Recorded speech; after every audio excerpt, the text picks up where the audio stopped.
Fasten your seatbelts because the journey keeps you on the edge of your seats. Please welcome Vince Poscente. You might wonder what it's like to go 135 miles per hour on skis. Why don't we start it off this way? Let's take a run down the mountain together. Now, first you put on a tight rubber suit, Darth Vader style helmet. The sport is speed skiing, and speed skiing is it's straight down. There's no turns. In speed skiing, you go 0 to 60 miles an hour in 3 seconds. A Ferrari can only do it in 4.2. You get up to 125 miles an hour in 8 seconds, all heck is going to break loose. You want to be in a tight aerodynamic tuck. Your heart's beating here. It's working its way up to the base of your throat. You're nervous. You got a tight rubber suit, a Darth Vader style helmet. You're staring down the side of the mountain. The starter says, ready, go, and then you can leave within 60 seconds. You decide, because there's a speed trap at the bottom. There's a speed trap that's 100 meters long, about the length of a football field. The fastest person through the trap is the winner. It will take you 1.5 seconds to cross that distance on skis. Does this seem normal so far? You're standing there, the heart's beating here, it's working up its way to the base of your throat. You look down and your starter says, ready, go, and he says, go, and you look down. You picked your line. Perfect. Now the technique is you got to take the downhill ski, a 240 centimeter ski, 8 feet long. You have to pick it up, throw it out, turn it out in outer space, slap it around, and slap down in a tuck. You go 0 to 60 miles an hour in 3 seconds, which is the easy part. It's at about 100 miles an hour, 160 kilometers an hour, where the air's starting to push the body on. You're trying to hold that tight aerodynamic. By this point, 120 miles an hour, things are going by like, you can't really see anything. The skis go whack, whack, whack, whack, whack. Do not separate your hands. You're trying to push down the track, and the air's pushing you around. The skis are going like this. Riding a flat ski is very fast, but very unstable, because sometimes you might catch an edge, and if you catch an edge, it turns the body, it catches the air, and you're in this position. Bye.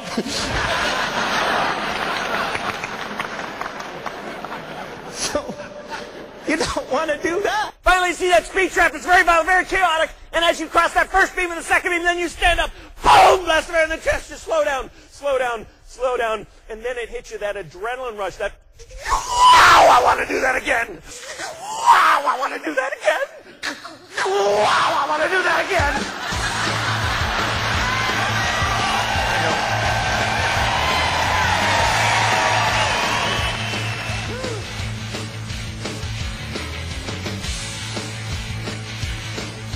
But I want to be real clear on this. I don't want this to be about me. In fact, I would love for it to be about you. And for argument's sake, why don't we make it your story? What if you were to go from recreational athlete to the Olympic Games in just 4 years? How would you approach that monumental effort? How would you go about doing that? So these 5 C's I call our journey of integrity. First is clarity of vision, commitment. Consistency, confidence, control. Take it. Wiggle your butt and go, ooh, I would love to do that. You're not wiggling your rear, not getting the full effect, if you know what I mean. But as you pick up speed, it's 100 miles an hour. That emotional buzz is the thought of having something gives you a tingle, a vibration up and down your spine. You go, oh, I would love to do that. You know that feeling? Dad was sitting in his favorite chair, as dads do. TV on mute, talking on the phone to a buddy of his, something about the Olympic Games. Heard these exact words. Those Olympic Games were the greatest experience of my entire life. Instead of doing what the competition's not doing, try this. Do what the competition's not willing to do. And you come up to this guy and say, you know where the macaroni is? What the kid said, macaroni? When that gold dot has an emotional buzz, you're aligning the elephant with your ant.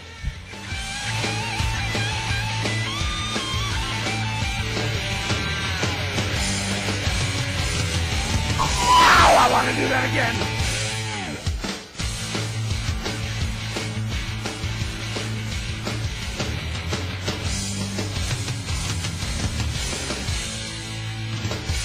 Instead of doing what the competition's not doing, try this. Do what the competition's not willing to do.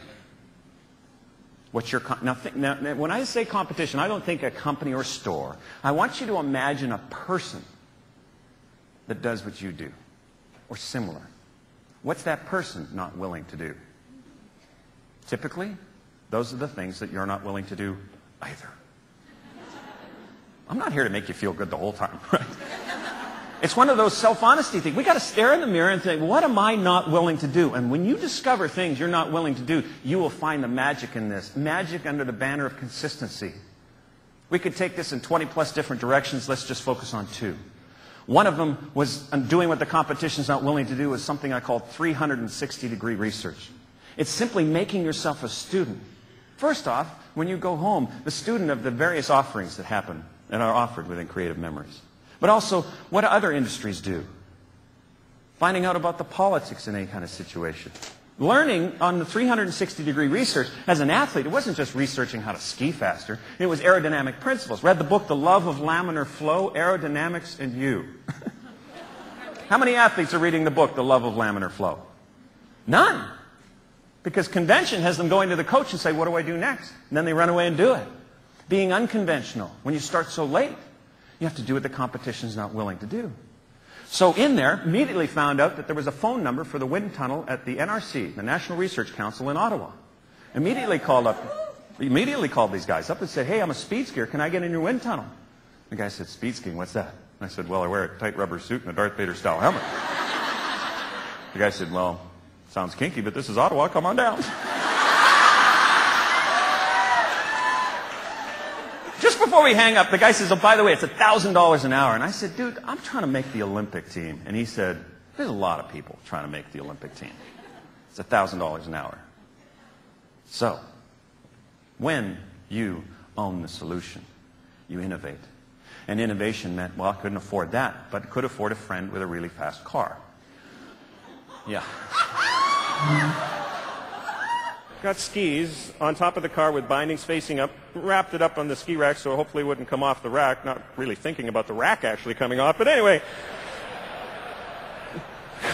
Got on my pink rubber suit, clicked into the bindings, helmet on, boom, took off down the road.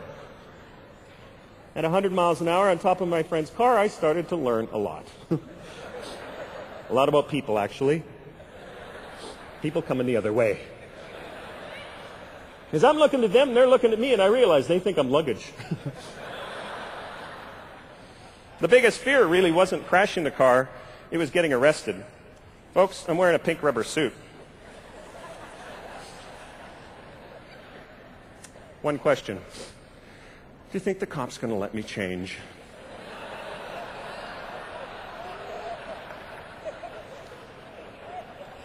I think we'll leave it at that.